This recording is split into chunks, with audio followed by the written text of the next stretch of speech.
I know it doesn't look very glamorous, but I'm talking to you from dab smack in the middle of one of Hollywood's biggest studios, Universal. And lurking somewhere behind me in one of these unattractive-looking trailers is the creative force behind one of the most successful low-budget horror movies of recent years, The Evil Dead, and its imaginatively titled sequel, The Evil Dead 2, Mr. Sam Raimi.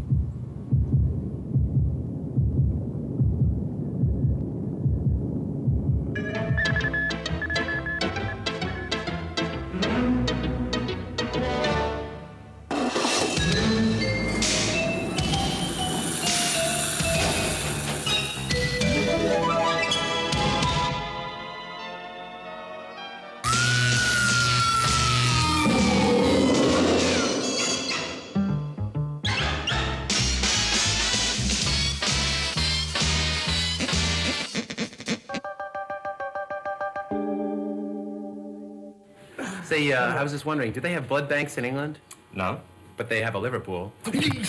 There are two schools of thought, I think, for horror filmmakers. One is that the audience can always create something more horrible than you can show them. And the other school of thought is show them, show them, show them, everything. And I believe that both is true. I believe the audience can come up with something more horrible in their minds than I can show them, provided they're given the raw materials to construct something. And I also believe that I have got some pretty horrible things to show myself, so I try and mix and match. I try and scare them and weird them out with visuals, and I try and leave room for them to add their own ingredients to create. How did you get started in filmmaking in the first place? What kind of movies were you making before The Evil Dead?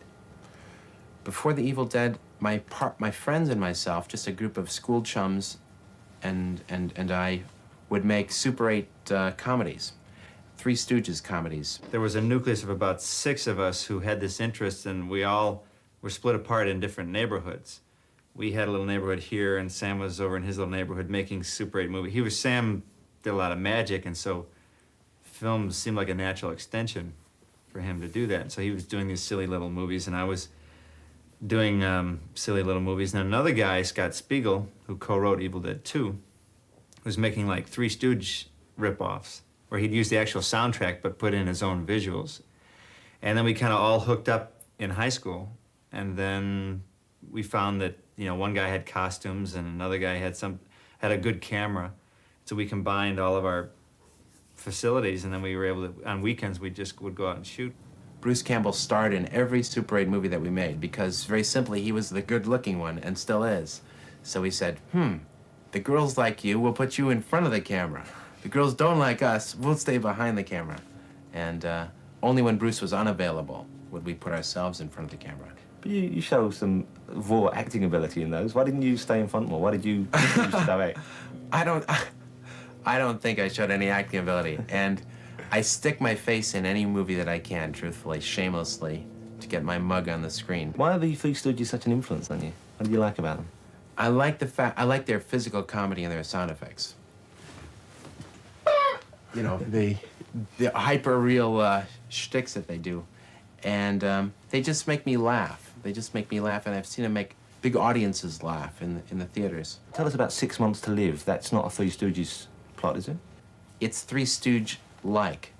And certainly we've ripped off, stolen blatantly, as 16-year-olds, many Three Stooges gags and did them ourselves.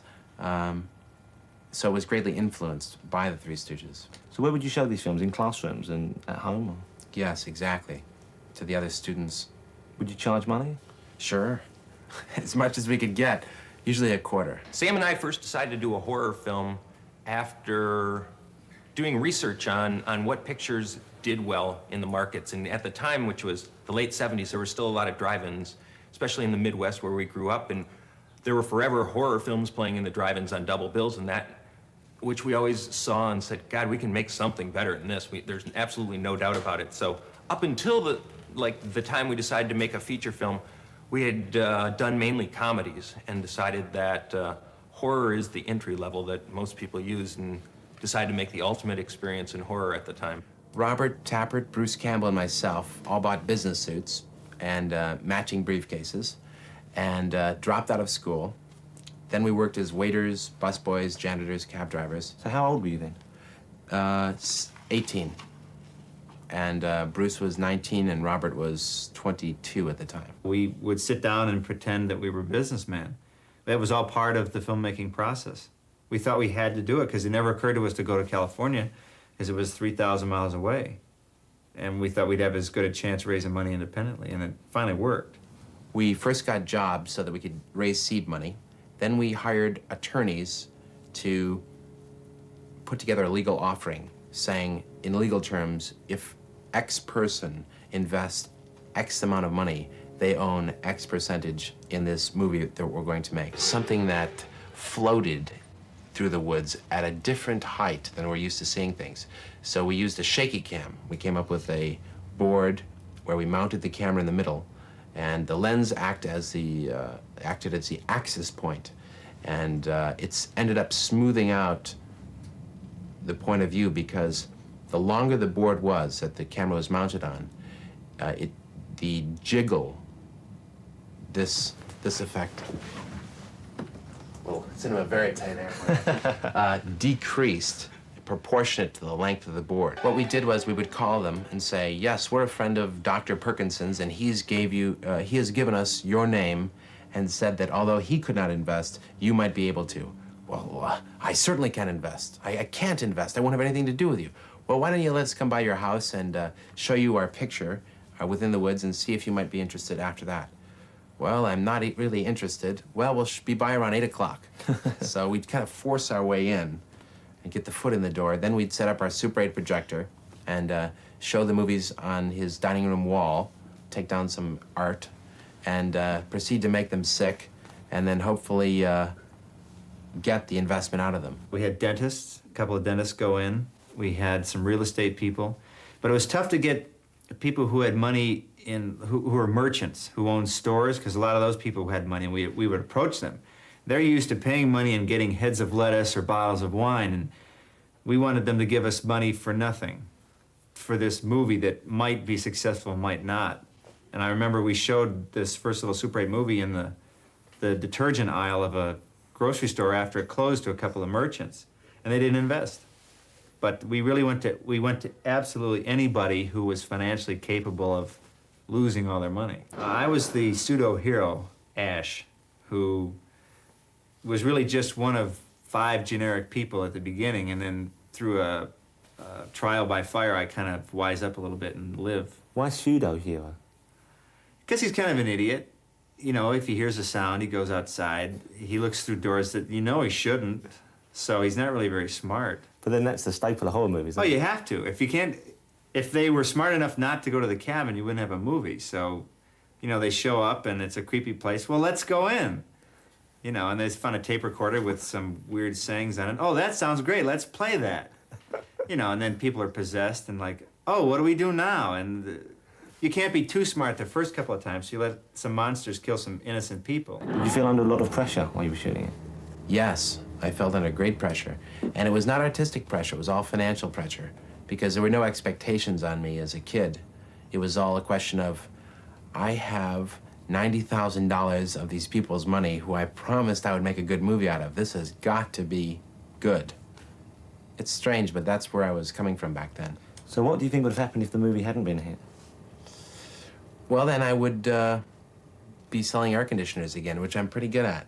You see this little baby that'll put out 200 BTUs. It'll cool a room basically 20 by 40, and if you want to blow it around with a fan, I got that too. Sell air conditioners was terrible. So did they make the money back? In fact, on Evil Dead #1, we've returned to the investors about 3.5 times our original investment. How much control did they exercise over the movie? Did they keep in touch and keep an eye on how things were going? No, they were very good to us, actually, the investors. They never hassled us. We would give them a bi-weekly letter to tell them where we were and what was going on. At this point, the picture is in editing, the picture is in music, the picture is in dubbing. And then we sent them 2 invitations to the world premiere. Well, effects are done very simply, but they're really effective. I mean, why is it you think other people spend so much time and money doing things that often don't look as good? I think it's the same syndrome for all low-budget filmmakers. They just don't have the money to do it right, so they've got to do it. They've got to sit down and figure it out. Well, how can I make somebody float? Well, something has to lift them up. Well, what's going to lift them up? Wires? I don't have wires thin enough, nor do I have a rig to mount to the ceiling of this place. What else? So I think it's just common sense. So do you think as you move into a bigger budget that you might lose some of your common sense and start? Yeah, I think that happens. I think you suddenly say, how can I get someone to float? An anti-grav disc. How much will it cost to make an anti-grav disc? I think that is a danger. How did you go about getting a distribution deal? Rob Tappert, Bruce Campbell, and myself went to the home of distributors, New York first, and we crashed on people's floors. And I remember one place, we didn't have enough money to rent a hotel room or a motel room, so Bruce called this girl that he knew liked him. Say, Betty, I'm gonna come by your place. I'm in town. Oh, great, come on by, Bruce. Hey, can I stay the night? Sure, I'd love it. She was coming on to him in Detroit. So Bruce shows up at her door. She opens it. Bruce, Rob and I are there. Hello, hello, we're here too. She went, oh, you're all here. Okay, come on in, you can stay the night. So it was a nightmare to use this woman's apartment. We had to dupe her, first of all. And then Rob and I would hear this horrible struggle going on in the back room. This apartment was no bigger than this room. Her advances on Bruce. Meanwhile, I was trying to fall asleep, pretending it didn't exist. She had 6 cats in this apartment. Not that I was in any position to complain, mind you. I'm just saying that when I awoke, I slept in a bed of cat hair. When I awoke, my face had all puffed out. It was a nightmare. We'd ride the subways with our film cans in hand, show them to distributors in screening rooms, wait outside nervously, drinking coffee, pacing around, reciting the lines that we would say to him about how good we thought it would be, and rehearsing our dialogue. We'd come in when the movie was over. He'd be sleeping, you know.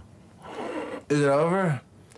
So we had a lot of very discouraging experiences. All no's. The UK audience embraced it, and they made it a big hit, along with very good marketing of Palace Pictures, of course. And after that, the United States said, what's that? What's that little horror picture that's doing so well over there? Regret putting it in? I do. I do. On what grounds? Well, I think it was unnecessarily gratuitous and a little too brutal. And finally, because people were offended in a way that my goal is not to offend people. It is to entertain, thrill, scare, make them laugh, but not to offend them. But, you know, I know a lot of 19-year-olds that are stealing cars and murdering people. Not to make that comparison, but I think my judgment was a little wrong at that time.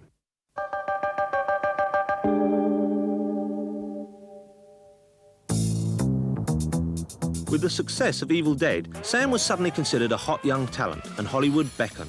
The result was a deal with a studio, Embassy, and a new film, a comedy thriller called Crime Wave. The problem with that movie, one of its many problems, was it didn't know what it was about. It was a comedy, it was a drama, it was an adventure picture, it was a love story, and it turned out to be none of the above. But what did you intend it to be? I wanted it to be the ultimate picture of entertainment. To thrill, chill, make the audience laugh, cry, scream. They screamed for their money back. We were dealing with unions for the first time, and so we didn't schedule it properly. Again, we didn't budget it properly. So we started to go over schedule, over budget, and the studio people said, you know, they'd fly in their cutthroat men and say, you know, what pages do we tear out here, you know? And so the script would be revised in order to stay on schedule. And it was a lot of give and take. We didn't have nearly the freedom as our first film because investors aren't going to come on the set. A dentist isn't going to say, are you sure that camera angle is right? You know, how many pages did you shoot today? They don't care. So they never set foot on the set. But with Crime Wave, they were in our face all the time, and it was a very tough experience. They replaced my actors. They threw Bruce Campbell out of the lead. They threw out my musician, Joe LaDuca. They recut the picture. They had their own say with the sound effects and mix. They did everything they could to make it what it is today. Although Sam now has projects in development for the major studio Universal, he hasn't totally abandoned the world of low-budget independent movies. Here we are in downtown Los Angeles on the set of Night Crew, a new shocker directed by Sam's old school friend and co-writer, Scott Spiegel. Sam, tell us what you're doing here today. What are you working on? This is a movie Scott's making called Night Crew, horror picture, and I play a small role of Randy the Butcher. He does cute things like eat olives, and the killer has placed a eyeball in a jar of olives. He's just about to eat it, and, well, you'll see the movie. And he does all kinds of funny things and cool things until his grisly demise on a meat hook. This is Night Crew, and this actually aren't what you think they are. This has nothing to do with a cow. These are human parts. Which one of those was Sam? Let's see. Well, the ham's not here, so. Just kidding. A little joke. Any idea where it might be? Fine. Okay, fine. Just let's do it. It should be here. Ready? Let me know when the camera is ready to reload, okay? Sam? Yeah. Hey, buddy, you don't need to go in that meat cooler. I can't see that door opening. Okay. So. You got it. Now maybe? Wait a Yeah, minute. great. I lied. Just do your motions just like you did before. I lied. Okay. You want any different? I'll give you whatever you want. No, that's just fine. Do you enjoy acting in other people's movies? Yeah, I do. I especially do because it serves as very good instruction for me as a director. Because I can, as an actor, I hear direction and I think, oh, I see. Actors need more direction than he's giving here, or, gee, I'm really glad he said that. Because I wouldn't have as a director, and I realized that an actor would need that here. So I learn, I'm always learning bits and pieces about directing from just being in them. Guys, whenever you're ready, please. Okay. Here we go. It's like And just under. It's like two. The stop is two. Okay. ready? Ready. All right. Me. Okay. That Marker. right there. Stop is two. Action.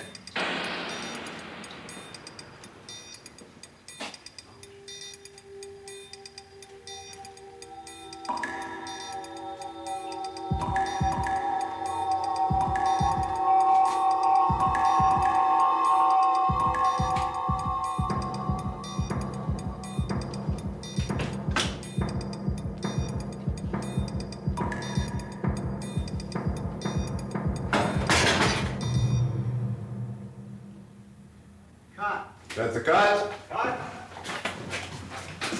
How was it? David, I think you have to change the name. Eddie? When you came to write The Evil Dead 2 with Sam, what were you trying to do? How were you trying to make it differently to the first film?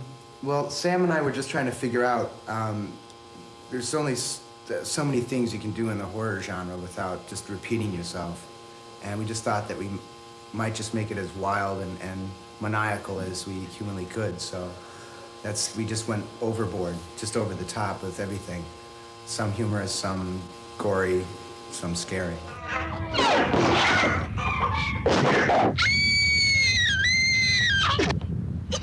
Did Sam genuinely want to make Evil Dead 2, or was it just because that was the easiest project to get off the ground? It was probably a combination of the two. I think after Crime Wave, he wanted to, and I know just to make a movie that worked, and we knew that Evil Dead 2 would work, and that it had a certain audience, and it could make money for somebody, and that we could make a good picture out of it, which are really right reasons to make a movie. I know there are other tales that we may have rather have told, but they were much more expensive and beyond our range. Evil Dead 2 was taken around by Robert Tappert, Bruce Campbell, and myself to about 12 different companies out in Los Angeles, financing distribution companies like Crown International, Columbia Pictures, MGM, Universal, and we met with constant rejection until we brought the script to De Laurentiis Entertainment Group, which is now, I think, defunct. But nevertheless, we showed the script to Dino, and he said, "How much you want for this picture?" So we said, we told him what we needed, which was basically $3.5 million to $4 million, and he said, "Okay." We had all the figures for how the picture had done in all the theaters in Rome on Evil Dead. And so when we went to meet Dino, knowing that he knew all the theaters in Italy, we took him all the grosses of how it did in Rome, and he was able to go through them and say, "Okay, I'll make the movie." And that was, and it was just that simple. Once we got to Dino, it was one day, and then he said the next day, "Go to North Carolina, can you shoot it there?"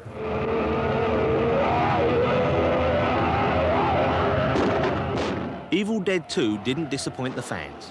Picking up from where number 1 left off, it's faster, sharper, funnier, and scarier than its predecessor.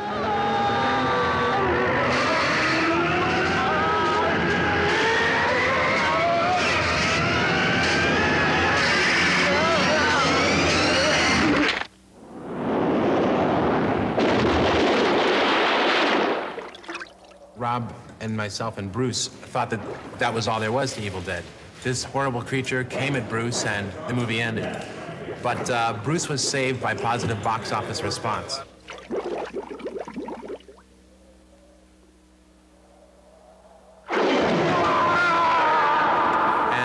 this time we were able to surround Bruce Campbell with a much higher caliber of professional actor, as opposed to just local Detroiters in the theater groups. Really, every aspect of the production was now manned by a professional, where before it was people who we could get off the street who would do it for next to nothing. So how did that affect the way you worked? It was wonderful. I was captain of a ship that now had trained professionals running the engine room and the steering deck, as opposed to trying to bail out water from my rowboat just to make sure I stayed afloat.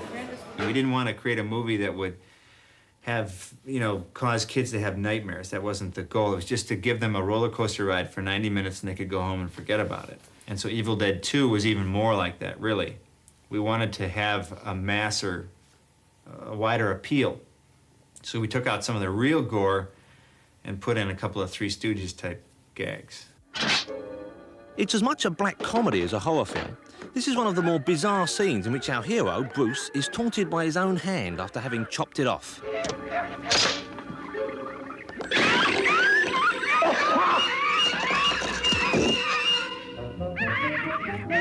How much of the humour was intentional in? In the hand scene, it was intentional. We tried to make it eerily funny. There's an appalling pun in there, isn't there, concerning a Hemingway book. Have you got any shame, Sam? No. Not when it comes to telling jokes, bad jokes for the audience. Anything that could get a laugh, I'm usually in favor of. Here's your new home.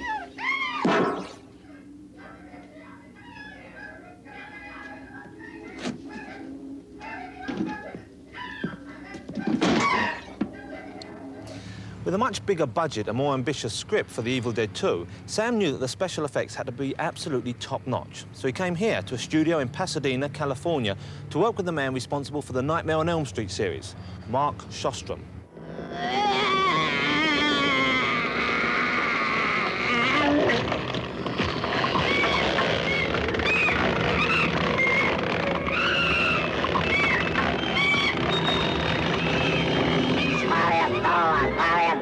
Do you have any favourite special effects scenes in the movie? I think anything involving Henrietta, which is part of this creation here. This is Henrietta in the later stage, isn't it? This is Henrietta after his or her head transforms.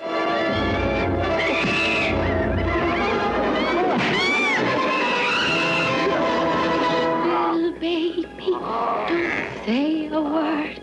Mama's gonna buy you a mockingbird.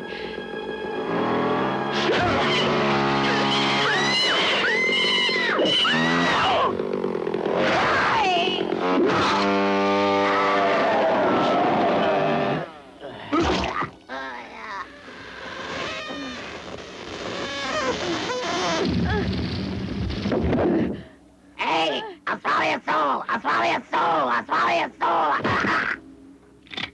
Swallow this.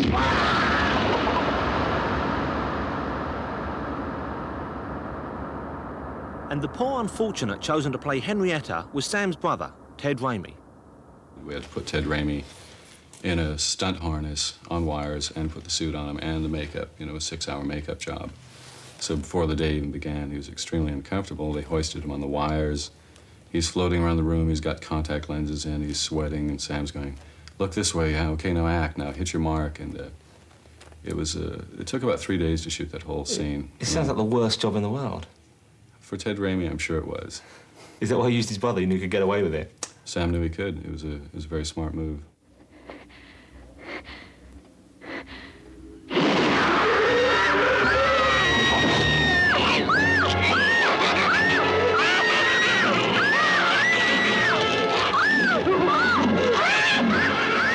How happy do you feel with the finished product, Evil Dead 2?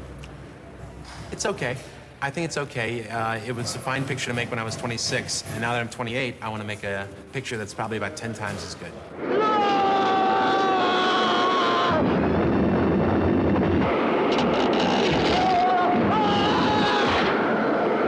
For God's sake!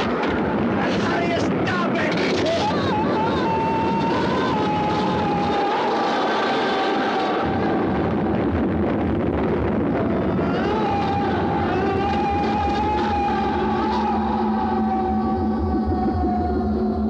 The final scenes of Evil Dead 2 left Sam the option of bringing back Bruce at least one more time, although there are no plans at the moment. Instead, Sam is intent on making a film which he hopes will reach a much wider audience than just horror fans.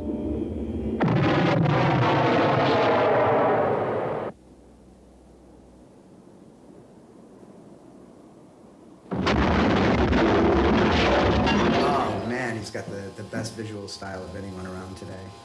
An incredible visual style and a sense of pacing, which is another thing that I think is very important in directing. I think he learns an incredible amount every time he makes a movie. And I think that's a good indication because the more he makes, I think the better he's going to get. I'm waiting for him to reach his full potential, because then I think he'll make a movie that everyone will respect. I mean, something that is of a Capra or a Spielberg. I think he has those qualities of a great director. I love movies, and I love entertaining the audience, or I love trying to entertain the audience. I'm not making any bold claims. I'm just saying my goal is to thrill people with the movies, and hopefully, when I'm a good enough filmmaker, to not enlighten, but what I mean to say is uplift them. Uplift them, that's the word I mean to say.